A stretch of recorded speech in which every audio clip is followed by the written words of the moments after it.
We're here to answer a fairly simple question with a rather big answer. What is World Federalism?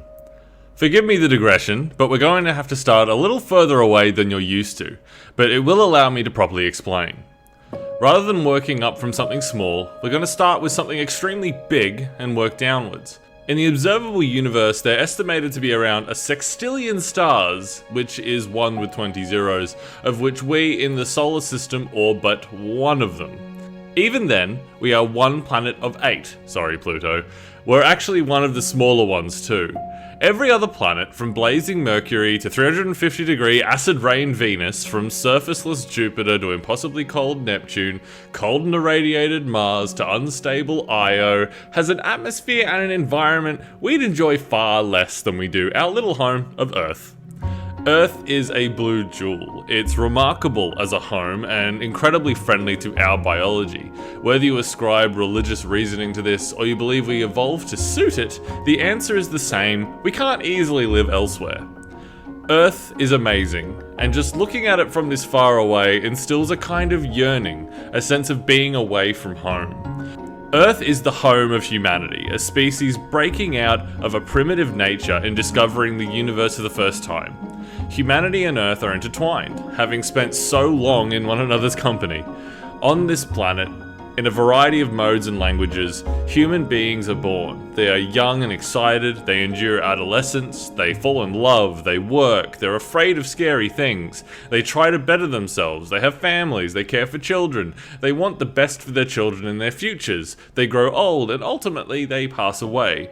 It doesn't matter where you're from, you'll find computer scientists, farmers, teachers, fishermen, oil workers and philanthropists. Human beings work to better themselves and the places that they live in however they believe they can. What can diverge though is the lessons we learn and what our experiences are.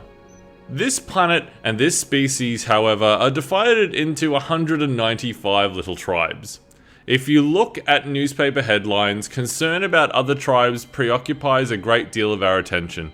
In fact, despite our being one incredibly tiny speck in a sea of wonder, it seems to be the main thing we're concerned about. So perhaps something's gone wrong. The climate continues to heat up despite human beings knowing since the 1850s about the effect of carbon as a retainer of heat. Thank you, John Tyndall.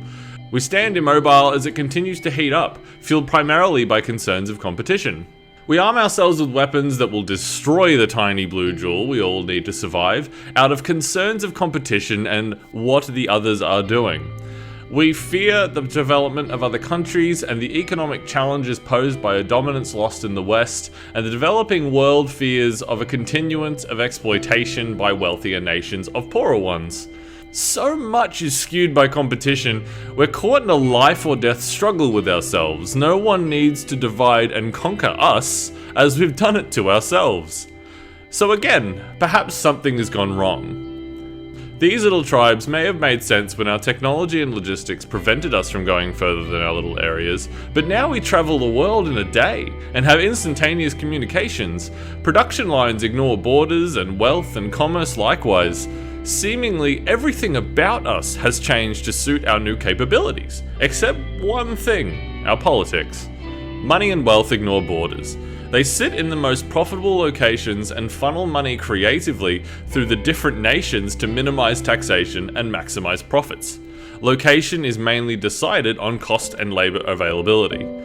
The global temperature is rising. Carbon emissions are trapping heat and slowly ruining our environment. This completely ignores borders too. Every day, things become more international and our ability to manage them weakens. Our political structures are failing repeatedly, and so something has to change. At the end of World War II, a wide array of people came together to declare the need for a democratic world government, believing the UN wasn't enough to prevent another spiral into hostile competition and possibly war. While the UN has helped to prevent war, it's certainly been exposed as inadequate in many other ways because of its lack of enforcement power. Its role is as a forum and facilitator, but nothing more. The people that came together signed something called the Montreux Declaration, which was intended to mark a need for an upgrade to the United Nations, to allow for the creation of a global democracy, through which all the people of Earth could have an equal say in the governance of Earth and its primary inhabitants. Sadly, this came to little. We remain divided, and our economies have globalized while our nation-states are increasingly proving inadequate to the challenge. World federalism is the belief that they are all indeed inadequate to modern challenges on their own, and that the world should indeed have a federal layer. Beyond just a talking forum like the UN, we believe there should be a directly elected, limited federal government on a global scale. Nation-states as we see today would be states as they exist in other federations, as California and Missouri within the United States, or Tasmania and Queensland in Australia. States manage everything that can be managed locally, while the national layer manages or at least facilitates everything that can't be done below that level. We need the same thing for the globe, a layer of governance that deals with issues that must be managed on a global level. This kind of cooperation opens up whole realms of possibilities that we haven't ever been able to so much as consider, but the simplest benefit is the ability for us to organize far more easily to mutual benefit. As countries can plan internally, that same facility would be possible for all of humanity. The potential for infrastructure development, solving poverty, and technical research alone is incalculable. So why wouldn't we just jump and do it right now? Well, people have a few concerns, and the biggest two are concerns about tyranny and stagnation.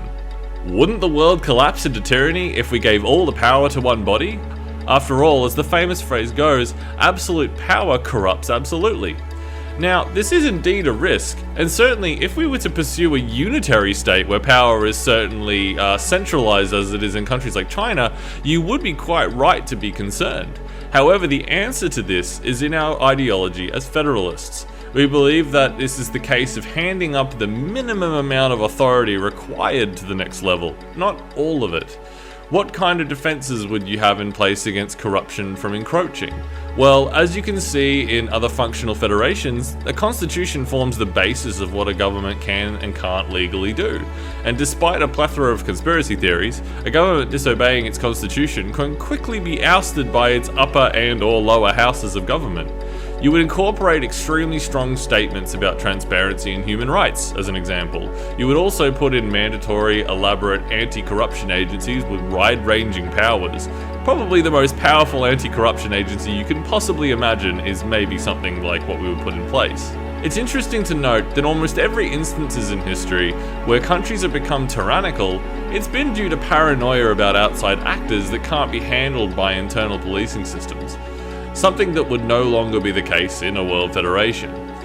As for stagnation, the concern here is that humanity would stagnate in a unified system, that there would be no more political change, as though the political system is a market economy. This isn't entirely off base. Countries are inspired by what others do, but it seems to tremendously misunderstand the nature of human beings.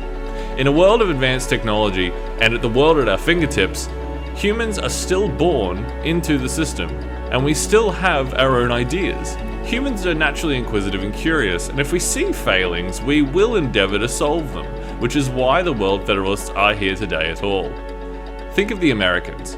No democracy existed, but they were inspired by old writings of Rome and Greece and decided to make a modern one. Think of the Greeks themselves. They created a democracy in Athens where none existed. Where did these ideas come from? The answer is the people themselves. Human beings still exist. Fundamentally, world federalism is not a monocultural hegemony. It's a political organization. As with people in any democratic nation, they do what they like and they spend their time and money on what they like. Culture comes from curious human beings. We give the government far too much credit if we think that it defines culture. If the government actually had the power to define culture, Richard Nixon and Donald Trump would be a lot happier. Instead, it spends most of its time doing something entirely different. At the end of it all, it's about the future. We believe that to say no to a unified humanity, with all of its enormous and obvious benefits, we'd need an incredibly good reason. And we're talking about the future. Not just the next few years, not just the next generation, but the many thousands of years to come. It's about saving our planet, preventing the world becoming a corporate dystopia, life becoming untenable for the working class, discovering technologies we haven't dreamed of, funding our expansion into space. It's about everything. Imagine it's the year 3000 and look backwards. What do you hope humanity looks like? Without unification, Australia would be a series of small states with very little international influence. America ununified would never have invented the internet or gone to the moon. India ununified would still be hundreds of small warring states and would have none of the global economic impact that it's had. The power of organization is enormous when done well. In some alternate reality, we are the horror story of what could have been, just as Americans might remark on the same, as individual states in the US, such as Utah, have the same GDP as Iraq, Montana as Tanzania, and Kansas as Algeria. Many of these were famously labeled unfavorably by the newest Republican president when he spoke about immigration problems. How much more insignificant do we willingly make ourselves by deciding to not cooperate at this level? Really, we're seemingly just used to mediocrity, and we've committed to defending it. The truth is that there are risks, as there is with anything new and bold. But just as the Americans declaring independence in 1776, human beings must believe in their ability to overcome challenges without precedent. The benefits are enormous, and we World Federalists believe that we can overcome these unprecedented challenges as well, because there's never been another goal more worthwhile. The question is, would you rather challenge yourself with something difficult but incredible, or accept a mediocre future of infighting and being small? The organization known as the Young World Federalists stands to grow this idea alongside the broader World Federalist movement. We're active on Discord, Reddit, Facebook, and I'll put all the appropriate links in the description. This is Unity Aspirant, and I hope you come back and watch more of these videos as I release them.